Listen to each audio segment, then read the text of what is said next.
فرجع البصر هل ترى من فطور ثم ارجع البصر، ایک دوبارہ دیکھ لو یار، ایک دفعہ دیکھ لیا نا اٹھا کے نظریں، دوبارہ دیکھو، ثم ارجع البصر کرتین، دوبارہ دیکھو دوبارہ دیکھو، دیکھتے رہو، دیکھ کر مجھے بتاؤ کوئی کمی، کوئی کجی، کوئی ٹیڑھ، کوئی عیب۔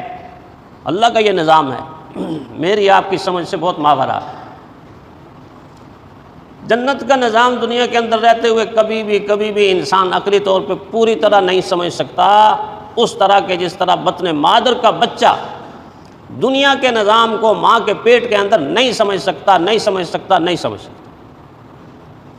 اس بچے کو نہیں پتا کہ سورج کیا ہے، چاند کیا ہے، ہوائیں کیا ہیں، دریا کیا ہیں، درخت کیا ہیں، زمین کے اوپر دوڑنے والی گاڑیاں کیا ہیں، انسان کیا ہیں، اور پرندے کیا ہیں، چرندے کیا ہیں، درندے کیا ہیں، جنگلات کیا، کوئی چیز بطن مادر کے اندر رہنے والا بچہ نہیں سمجھ سکتا، کوئی دانشور اس کو نہیں سمجھا سکتا۔ کیوں؟ محدود جہان کے اندر محدود جان ہے، محدود جہان کے اندر محدود جان ہے، وہ جان اتنا شعور نہیں رکھتی کہ اتنی بڑی نظام کو سمجھ سکے۔ لیکن ایک نہ ایک وقت آئے گا، اور آیا ہے، آپ پر آیا ہوا ہے کہ نہیں آیا ہوا؟ اب آپ کو پتہ ہے نا سورج کیا ہے، چاند کیا ہے، جتنی چیزیں میں نے گنوائی ہیں پتہ ہے نا آپ کو۔ ایک نہ ایک وقت ایسا آتا ہے کہ انسان سمجھتا ہے ہاں یہ تو ہے، یہ تو تھا، مجھے اس کا علم نہیں تھا۔ بالکل دنیا کے پیٹ کے اندر رہ کر آخرت کا نظام پوری طرح سمجھ نہیں آتا۔ آخرت کے نظام کی جو جنت ہے، جس کے بارے میں اللہ کے نبی نے فرمایا 100 جنتیں یوں ہوگی کہ ایک جنت سے دوسری جنت تک پہنچنے کا فاصلہ 100 سال کی مسافت کا فاصلہ ہو، اتنا بڑا فاصلہ ہو۔ ایسی جنت کس کے لیے تیار کی گئی؟ اللہ نے کس کے لیے تیار کی ہے؟ اللہ تعالیٰ نے ویسے تو ہر نیک عمل کرنے والے کے لیے تیار کی ہے، لیکن اللہ تعالیٰ نے ایک لفظ کو بار بار دہرا کے کہا میں نے ان کے لیے کی ہے، ان کے لیے کیا ہے، ان کے لیے کیا ہے۔ مثل الجنت التی وعد المتقون، متقون ان المتقین فی جنات ونہر، یہ لفظ بار بار قرآن حکیم کے اندر دہرا کے بتایا کہ متقی لوگوں کے لیے میں نے جنت تیار کی۔ اب آپ روزے کو دیکھیں ذرا، کتب علیکم الصیام، ہم نے روزے تم پر فرض کیے جیسے تم سے پہلی امتوں پر فرض کیے۔ آگے کیا لفظ پڑھتے ہیں؟ لعلکم تتقون، تاکہ تم متقی بن جاؤ، پرہیزگار بن جاؤ۔ جب متقی بنو گے، پرہیزگار بنو گے، پھر وہ جنت تمہیں ملے گی کہ اس جنت میں جب تم جاؤ گے نا تو جنت والا تم سے باتیں بھی کرے گا، تم سے کلام بھی کرے گا، تم سے ہم کلام ہوگا، گفتگو بھی کرے گا۔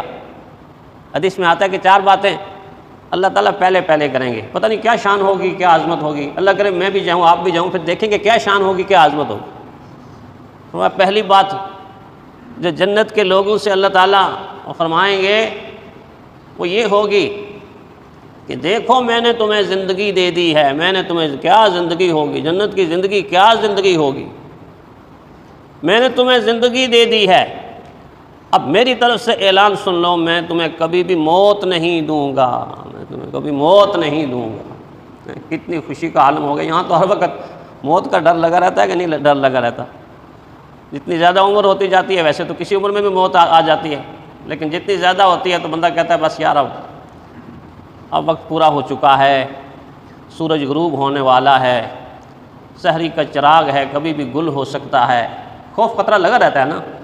لیکن جب اللہ کی قدرت کی زبان سے یہ جملہ نکلے گا، میں نے تمہیں زندگی دے دی، اب کبھی موت نہیں دوں گا، میں نے تمہیں صحت دے دی، اب کبھی بیماری نہیں دوں گا، کبھی بیماری نہیں دوں گا، زندگی ہمیشہ کی، صحت ہمیشہ کی، میں نے تمہیں جوانی دے دی، اب کبھی بڑھاپا نہیں دوں گا۔ یہاں تو ہر جوانی کے پیچھے بڑھاپا چھپا ہوا ہوتا ہے۔ جوان کدھر کو جا رہا ہے؟ بڑھاپے کی طرف جا رہا ہے نا، بڑھاپے کی طرف جا رہا ہے۔ خطرہ ہے، چلو آج 35 کا ہوں، 40 کا ہوں، 45 کا ہوں، 50 کا ہوں، آخر بوڑھا تو ہونا ہی ہونا ہے، کمزور تو ہونا ہی ہونا ہے۔ میں نے تمہیں جوانی دے دی، کبھی اب میں تمہیں بڑھاپا نہیں دوں گا، کمزوری نہیں دوں گا۔ میں نے تمہیں راحت کے مقام پر پہنچا دیا، کبھی میں آپ کو تکلیف نہیں دوں گا، کبھی میں آپ کو تکلیف نہیں دوں گا۔ اس کے علاوہ بھی بہت ساری گفتگو اللہ کریں گے۔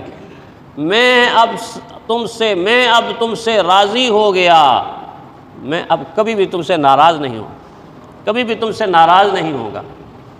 میں نے اتنی بڑی جنت کا تمہیں وارث بنا دیا، کبھی اس جنت سے بے دخل نہیں کروں، بے دخل۔ کیا جنت ہوگی؟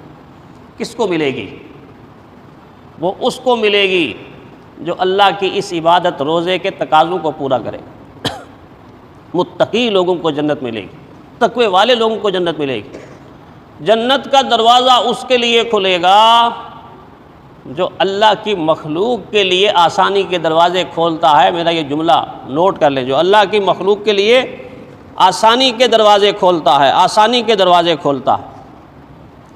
اور ہم میں سے جو اللہ کی مخلوق کے لیے دروازے تنگ کرتا ہے، رشوت کی صورت میں، مہنگائی کی صورت میں، کسی کی مجبوری سے فائدہ اٹھا کے اس کی صورت میں، پھر اس کے لیے جنت کا دروازہ کھلے گا۔ پھر سورہ زمر کی آخری آیت پڑھیں، ان میں پتہ چلے گا کہ اس کے لیے کون سا دروازہ کھلنے والا ہے، کون سا دروازہ کھلنے والا ہے۔ آگ کا دروازہ ہے، دوزخ کا دروازہ۔ تو جنت بہت خوبصورت ہے، بہت خوبصورت ہے۔ کسی نے یہ 2-3 باتیں جنت کے بارے میں کی، میں نے ان کو لکھا اور میں نے سوچا کہ آپ کو میں سنا دوں، بڑی خوبصورت باتیں۔ فرمایا کہ وعدہ ہے مومنوں سے خدائے کریم کا، وعدہ ہے، ان الجنت وعد المتقون، اللہ نے وعدہ کیا ہے، وعدہ ہے مومنوں سے خدائے کریم کا، ان کے لیے مقام ہے خلد نعیم کا، ایسی جنت کی نعمتیں جو ہمیشہ ہمیشہ رہنے والی ہیں۔ قرآن کی اصطلاح میں جنت کہیں جسے، ایک لازوال دار مسرت کہیں جسے، ایک لازوال بے مثال مسرت کہیں جسے، نہریں رواں ہیں جس میں شراب طہور کی، نہریں رواں ہیں جس میں شراب طہور کی، شیر لذیذ و شہد و مصفہ کی نور کی، تسنیم و سلسبیل کے چشموں کی سرزمین، چشمے ہوتے ہیں نا بہتے بہتے بہتے، تسنیم و سلسبیل کے چشموں کی سرزمین، جس کی نظیر گلشن آفاق میں نہیں، پوری دنیا پوری کائنات میں جنت کی نظیر کہیں آپ کو نہیں ملے گی۔